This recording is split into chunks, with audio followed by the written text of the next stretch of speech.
천지는 없어지겠으나 내 말은 없어지지 아니하리라. 그러나 그 날과 그때는 아무도 모르나니 하늘에 있는 천사들도 아들도 모르고 아버지만 아시느니라. 주의하라, 깨어있으라. 그때가 언제인지 알지 못함이니라. 아멘. 사랑하는 우리 박순식 집사님에게 또 이렇게 대신방을 맞이해서 예배를 드리게 돼서 참으로 감사합니다. 그 건우 형제가 갑자기 이렇게 맹장이 이렇게 안 좋아지면서 갑자기 터졌잖아요. 그러니까 준비해서 되는 게 아니고, 그죠? 갑작스러운 일로 생긴 일이기 때문에 미처 우리가 할 수 있는 것은 사실 없습니다. 그런데 이 성경에 있는 본문처럼 마찬가지로 하나님께서 그의 아들 예수를 다시 이 땅에 보내실 때는 그 다시 오는 것 역시도 우리가 알 수가 없습니다. 재미있게도 성경에는 예수의 탄생, 예수의 어릴 때 대한 어떤 그 외모가 어떻다든지 사람들로부터 그렇게 특출난 외모가 아니라는 거, 이런 약속도 있고요. 그 다음에 고난과 핍박을 통해서 죽을 거란 것도 있고요. 그리고 부활에 대한 것도 흐렴풋이 찾을 수도 있습니다. 근데 마지막 한 가지가 남았어요. 예수께서 가셨다가 다시 온다는 약속이 이제 한 가지 남았습니다. 그러니까 구약 때 사람들도 메시아가 올 것을 생각하는데, 구약 때 사람들은 2000년 전에 오셨던 예수가 그 예수인 줄을 몰라요. 모릅니다. 구약 때 사람들은 2000년 전에 오셨던 예수가 그냥 선지자겠거니 설마 하나님이 사람의 모양으로 올 수 있어? 그거는 불가능해. 사람은 사람이지 무슨 하나님이 사람의 모양으로 오냐? 이건 어렵다라고 생각을 하면서 여전히 메시아를 기다리고 있고, 우리는 2000년 전에 오신 메시아가 다시 한 번 더 이 땅에 오실 것이라는 그 약속을 이제 믿는 겁니다. 그러니까 둘 다 똑같은 대상을, 다만 첫 번째 올 것이다, 우리는 재림할 것이다, 이 두 가지 사실만 남겨두고 있어요. 그래서 성경은 대부분의 약속들은 다 이루어졌는데 마지막 한 가지, 예수의 재림에 대해서는 아직까지 이루어지지 않았기 때문에 이 약속만 남은 겁니다. 그런데 어떻게 해요? 주님이 막상 이 자리에 와버리면 그때 다 끝나는 겁니다. 더 이상의 우리가 열심히 신앙생활 할 필요도 없고, 진짜로요. 또 참거나 인내하거나 할 필요도 없이 그때로부터 모든 심판은 이제 끝이 나버리는 거죠. 그러니 주님 오시기 전에 여기 있는 본문의 말씀처럼, 그러므로 깨어있어라. 집주인이 언제 올런지, 혹 저물 때일런지, 밤중일런지, 닭 울 때일런지, 새벽일런지 너희가 알지 못함이라. 그분은 분명히 호련히 와서 갑자기 오신다는 거예요. 갑자기 왔는데 너희가 잠자고 있는 것을 보면 어떡하겠냐? 너희 잠자는 것을 보이지 않도록 하라 라는 말씀이 36절에 있습니다. 그래서 우리는 이 땅에 있으면서 준비할 것이 세 가지가 있어요. 제가 되게 좋아하는 말씀이긴 한데, 세 가지가 뭔가 하면, 첫 번째는 우리의 죽음을 준비해야 됩니다. 우리 중에는 아주 나이가 많으신 분이 없어요. 어제 우리 박삼순 권사님 때 93이시잖아요. 그분이 그러시더라고요. 자기 딸이 73시래요. 근데 딸 걱정하고 있어요. 근데 딸 뭘 걱정하냐면 길 건너가는 걸 걱정하고 있어요. 그러면서 참 어머님은 영원히 어머니구나, 그런 생각을 많이 가져가면서 집에 갈 때 그 생각을 해봤는데, 박삼순 권사님은 정말 죽음을 준비를 하실 겁니다. 그죠? 그런데 신앙이 정말 있는 사람은 항상 죽음을 준비를 해 두어야 됩니다. 왜냐하면 아까도 이야기했다시피 건우 형제가 맹장이 언제 터지는지 우리는 몰라요. 저도 몸에 어떤 뭔가가 있다 갑자기 터질지 모릅니다. 그런데 모든 사람들이 반드시 알고 있는 진리 중에 한 가지가 뭐냐면 반드시 사람은 죽는다는 거잖아요. 그죠? 언제 죽을지 알 수 없지만 사람은 다 죽습니다. 그래서 태어나는 것은 순서가 있지만 죽는 것은 순서가 없다는 여러 우리 사람들이 하는 말처럼 언제 죽을지 모르기 때문에 죽음을 준비해야 되는데 왜 그런가 하면 내가 죽는 날짜를 안다 그러면 헌신도 많이 할 것이고 기도도 많이 할 것이고 또 특정한 날에 하나님을 향하여 뭔가도 할 겁니다. 근데 우리는 죽는 날짜를 모르기 때문에 주님이 오셔도 세상이 끝나지만 내가 죽어도 세상이 끝나는 겁니다. 그죠? 내가 아무리 건강하게 건강하게 그리고 밥도 잘 먹고 병이나 이런 것이 있는지 늘 체크하고 운동하다 하더라도 또 다르게 또 오른 주름이 있어요. 예를 들면은 세월호처럼 말이에요. 그죠? 배 타고 가는데 배가 가라앉아 버리면 역시 나는 죽습니다. 그러니 언제 우리가 죽을지 알 수가 없기 때문에 미리 죽음에 대해서 준비해 놓는 것이 맞는데 그래서 히브리서 9장 한번 보세요. 9장 27절. 한 번 죽는 것은 사람에게 정하신 것이요 그 후에는 심판이 있으리니. 예. 한 번 죽는 것은 사람에게 정해 두었습니다. 하나님께서. 그리고 죽는 것으로 끝나지 않고 그 이후에는 심판이 있다라고 하나님이 말씀을 하셨어요. 성경책에 어디에 보아도 죽지 않은 사람이 없었고 그 죽음에 대해서 심판이 있는지 없는지에 대해서는 아직까지 심판받은 자가 없습니다만 하나님은 심판을 하신다고 되어 있어요. 그러니 내가 한 번 죽는 것이니까 두 번 죽는 것도 아니고요. 한 번 죽는 거기 때문에 이 죽음에 대해서 늘 준비하는 것이 맞습니다. 그래서 여러분들이 저를 어떻게 볼지 모르겠지만 젊은 저는 항상 잠자리에 들기 전에 죽음에 대해서 생각합니다. 왜 죽음을 생각하냐면 내일 깨어나게 달라고 그런 기도는 저는 안 해요. 내일 깨어나게 해달라는 기도는 유치하다고 생각해서 저는 안 합니다. 어떻게 기도하냐면 하나님 여한이 없습니다. 오늘 당장에 죽어도 아무런 상관이 없습니다. 가족 문제 또 내 직장의 문제 애들이 커가는 문제 다 있지만 그것 역시도 내려놓을 때요. 과감하게 내려놓을 수 있을 때에 내 영혼에 큰 힘이 되는 겁니다.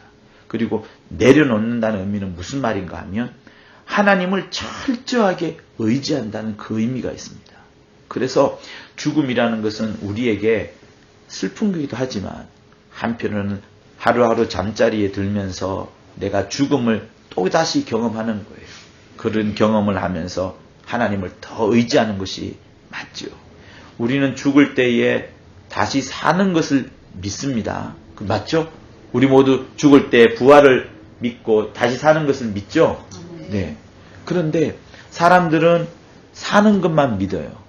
근데 저는 사는 것을 믿지 않고 뭘 믿냐 그러면 하나님을 더 믿습니다. 하나님께서 알아서 하십시오. 하나님이 알아서 나를 살리실 것이고 나를 인도하실 것이고 나를 데려갈 것이고 나를 입히실 것이고 그런 거기 때문에 저는 조금 더 다릅니다.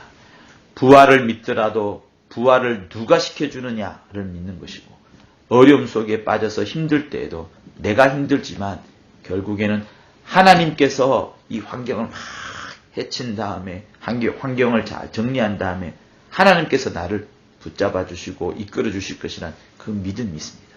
그래서 죽음을 준비한다라는 것은 늙은 사람만 하는 것이 아니고 지금 병상에 있는 사람만 하는 것이 아니고 내가 건강할 때에 튼튼할 때에 지금 내가 뭔가를 할 수 있을 그때에 차츰 준비하는 것이 내게 겸손함이 생기는 것이고 또 필요합니다.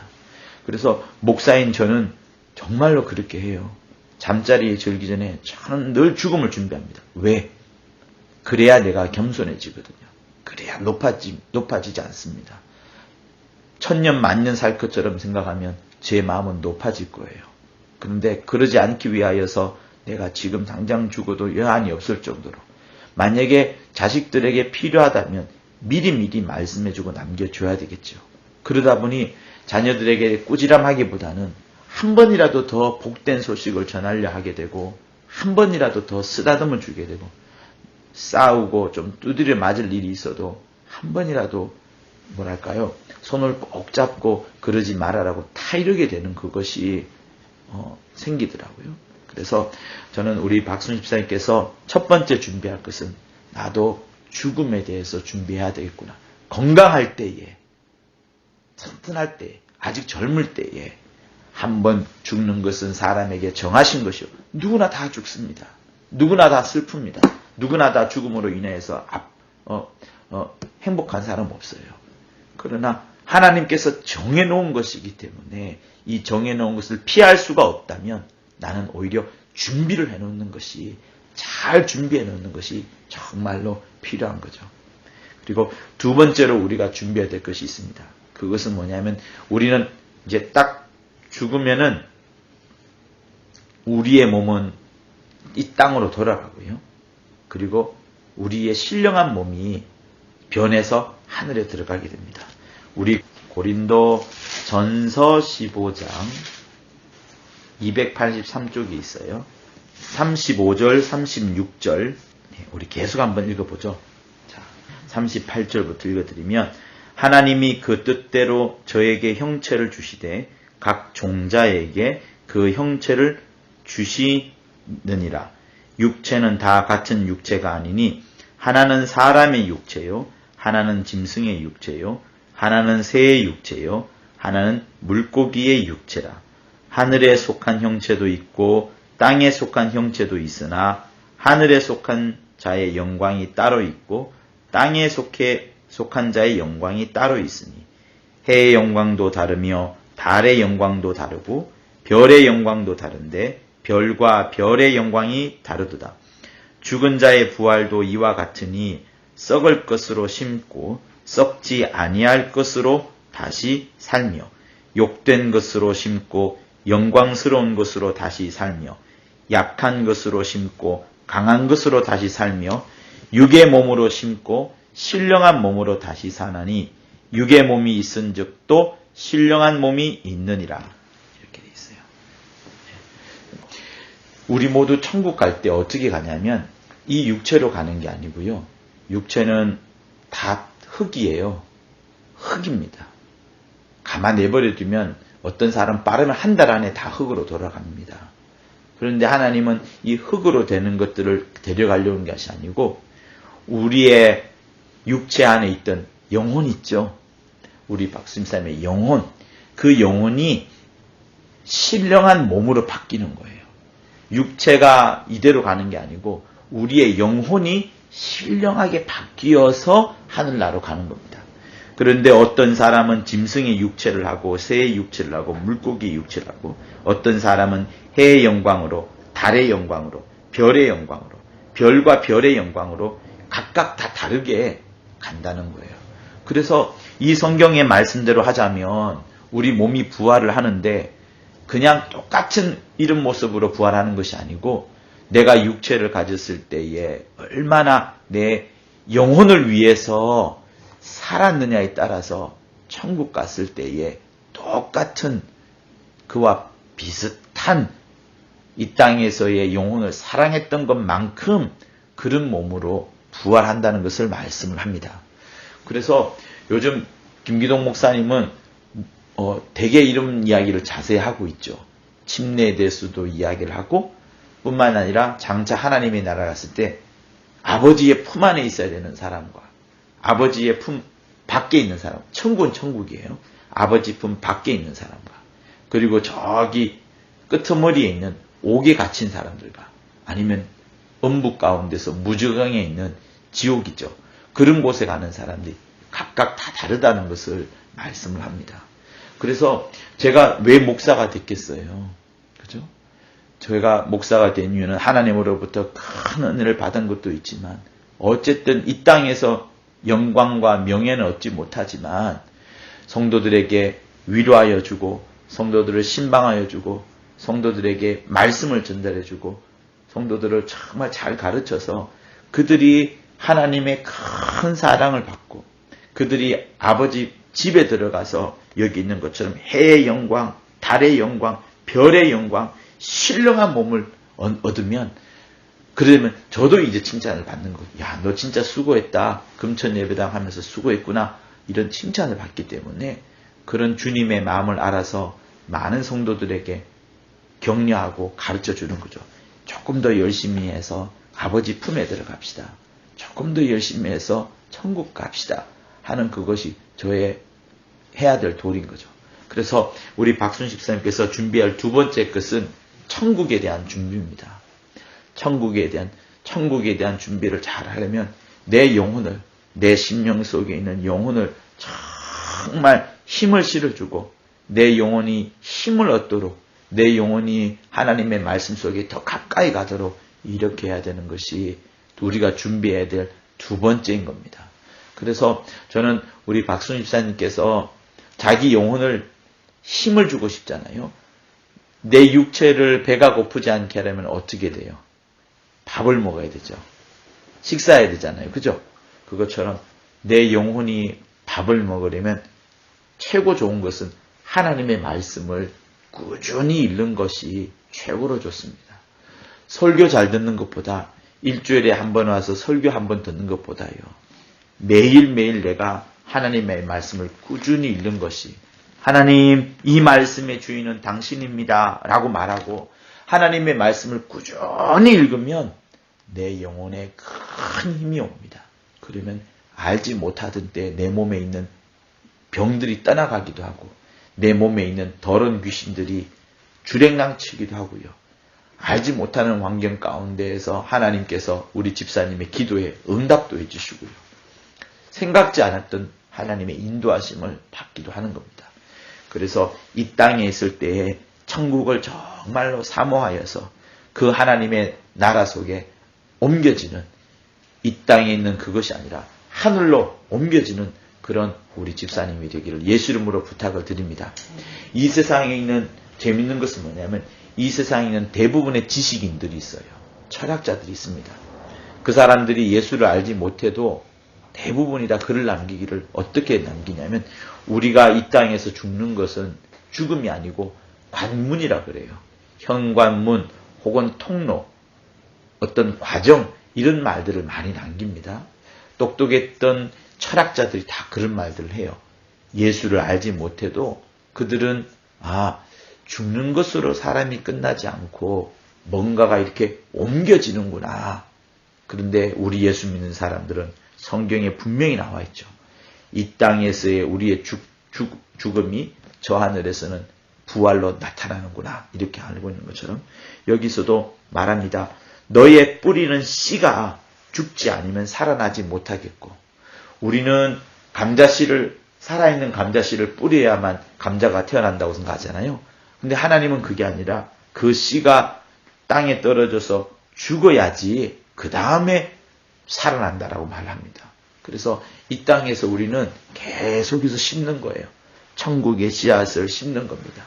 내 영혼을 사랑하고 내 영혼이 하나님 앞에 많은 은혜 받고 내 영혼이 하나님의 말씀을 잘 듣고 내 영혼이 하나님의 말씀으로 감동을 받고 내 영혼이 하나님의 말씀으로 막 움직여서 육체까지도 움직여지도록 이렇게 하는 것이 내 영혼에 큰 힘이 되고, 그래서 마침내는 천국으로 내가 내 육체를 옮기는 그런 과정이 되어 가는 겁니다. 그게 이제 두 번째 우리가 준비해야 될 천국에 관한 겁니다. 그리고 마지막으로 이제 준비해야 될 게 있습니다. 그거는 뭐냐면 잘하는 그거예요. 이 땅에는 항상 시험이 있습니다. 그죠? 내가 잘했으면은 잘한 만큼 좋은 결과를 얻습니다. 뭐 비견한 예로 학교에서 공부 잘하면 좋은 대학 들어가잖아요. 그리고 성적이 좋으면은 좋은 회사 들어가는 것처럼 우리가 이 땅에서 살았던 모든 수고와 그런 핍박들은 하나님께서 반드시 상으로 갚아주시는 겁니다. 그래서 그 말씀 역시도 히브리서에 잘 나와 있어요. 우리 히브리서를 한번 또 읽어보도록 하겠습니다. 우리 같이 힘있게 히브리서 11장 6절을 같이 읽도록 하겠습니다. 시작. 믿음이 없이는 기쁘시게 못하나니 하나님께 나아가는 자는 반드시 그가 계신 것과 또한 그가 자기를 찾는 자들에게 상 주시는 이심을 믿어야. 다시 한번 읽을게요. 시작.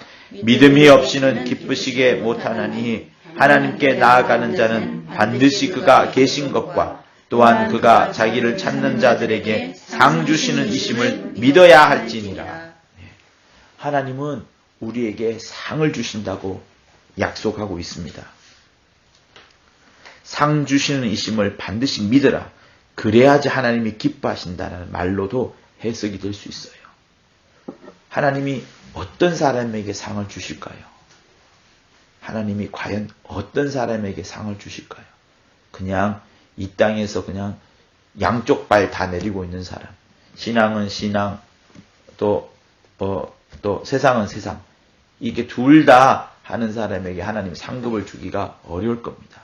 하나님은 우리가 이 땅에서 수고하고 상이 있음을 알면서 나아가고 상이 있음을 알면서 준비하고 그러면서 예배드리고 또 하나님을 기뻐하게 하는 그때에 하나님이 상을 주십니다. 특별히 하나님은 우리에게 오늘 본문의 말씀을 주셨어요. 31절을 한번 보시겠어요? 오늘 본문 말씀은 마가복음 13장 31절이에요. 다시셨어요? 예, 같이 읽겠습니다. 시작. 천지는 없어지겠으나 내 말은 없어지지 아니하리라.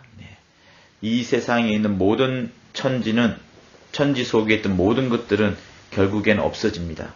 그러나 하나님의 말씀은 없어지지 아니한다라고 했어요.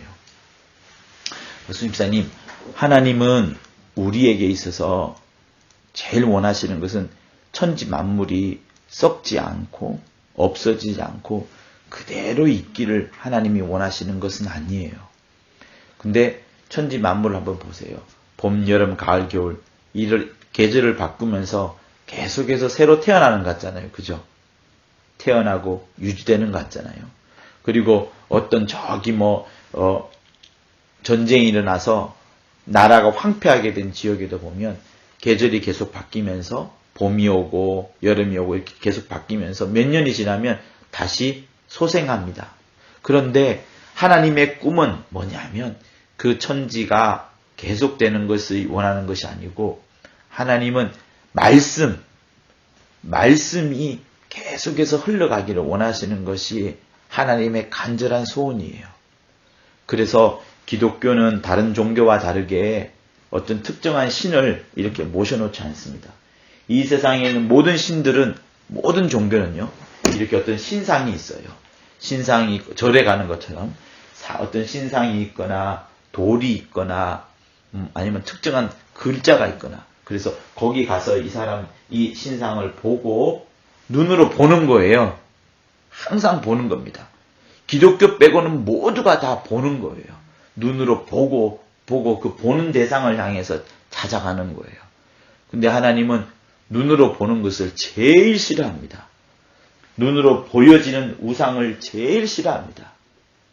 하나님은 보이셔요? 보이지 않아요? 안 보입니다. 안 보이는데 그럼 내가 어떻게 믿어? 세상 신은 이렇게 보이니까 믿을 수 있거든요. 보이니까 찾아가고요. 보이니까 억지로라도 산 위로 올라가서 그 신상 앞에 절을 하는 거죠. 근데 기독교는 하나님이 보이지 않아요.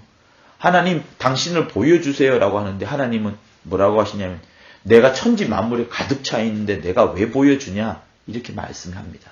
그리고 오히려 눈으로 보지 말고 뭐라 하시냐면 이걸로 들으라 하시는 거예요. 그래서 하나님은 눈으로 보이는 것, 보는 것이 아니고 듣기를 원합니다. 계속해서 듣기를 원하는 거예요. 그러면 들으려면 어떻게 돼요? 말씀이 있어야 되겠죠. 그죠? 말씀이 내 입에서 들어가고 말씀이 내 입에서 나오고 말씀이 성경책에 기록되고 그래서 기독교는 전 세계 모든 종교와는 다른 점이 있는데 그 점이 뭐냐면 듣는 종교라는 거예요. 듣는 종교. 근데 들으려면 어떻게 되냐면 내가 이 하나님의 말씀을 읽거나 아니면 목사가 찾아와서 말씀을 전해주거나 아니면은 우리 박순 집사님께서 안 믿는 사람에게 찾아가서 예수 믿으세요라고 전해주는 것이 필요합니다. 그래서 너무너무 신기해요. 이 기독교만큼은 너무나도 신기한 것이 어떤 보는 것이 중요하지 않고 유독 전 세계에서 유일하게 듣는 종교가 바로 기독교인 겁니다. 그래서 성경에는 우리에게 이런 말씀을 하죠. 아름답도다 좋은 소식을 전하는 사람들이여 발이여 하는 것처럼 사람들에게 가서 복된 소식을 전달하는 것이 정말로 하나님이 제일 원하는 거예요. 사람들의 입술을 통하여서 하나님의 좋은 소식들이 막 전해지는 것을 하나님이 제일 기뻐합니다. 그 일을 위해서 성령을 보내주셔가지고 말씀을 공급하고 말씀을 계속 제공하는 거죠. 그런데 한번 보세요. 어떤 사람의 입술에서 좋은 소식이 나가는 게 아니고 나쁜 소식이 나가면 그 나쁜 소식을 듣는 사람은 기분이 좋겠어요? 나쁘겠어요? 제가 박순 집사님한테 우리 전도사님의 흉보는 이야기를 하면 순간은 재밌겠지만 사실상 제가 지나고 가면 저는 기분 나쁘시잖아요. 그죠? 그쵸? 좋은 소식을 전해줘야지. 그런데 저쪽에 있는 개 어떤 파들은 나쁜 소식을 전하는 거예요. 저는 그게 굉장히 틀렸다라고 생각하는 중요한 이유는 뭐냐면 하나님은 이 땅에 오셔가지고 나쁜 소식을 전한 적이 없어요. 사람에 대해서 나쁜 소식을 말씀한 적이 없습니다. 오직 마귀만 꾸짖었죠. 마귀를 대적하라.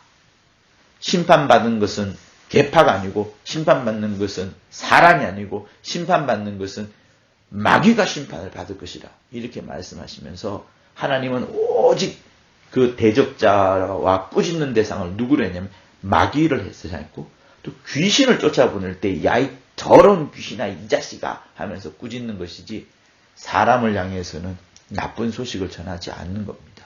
왜? 우리 믿는 자는 항상 좋은 소식만을 전하는 사람들이어야 되거든요.